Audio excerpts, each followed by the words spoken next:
მიერ საყვარელნო, მამანო, ძმანო და დანო. ჩვენ აქ ვიკრიბებით ყოველ 11 აგვისტოს. ხვალ არის დიდგორობა, რომელიც თითქმის 9 საუკუნის წინ, თითქმის კი არა 9 საუკუნის წინ აღსრულებული ბრძოლა ქართველთა სამშობლოსათვის.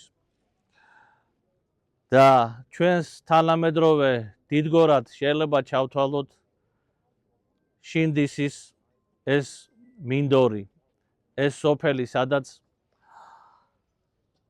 2008 წელს მოხდა შეტაკება. დიდგორს გადამწყვეტი მნიშვნელობა ჰქონდა და ის დარჩა და არის და იქნება ქართველთა გამარჯვების სიმბოლოდ. გამარჯვების იმადზე, ვისაც უნდოდა ჩვენი ქვეყნის დაპყრობა. მაგრამ დიდგორს წინ უძღოდა მრავალი ჭირი და განსაცდელი, ისეთი როგორიც იყო დიდთურქობა. უძღოდა დამარცხებაც, უძღოდა ტკივილიც.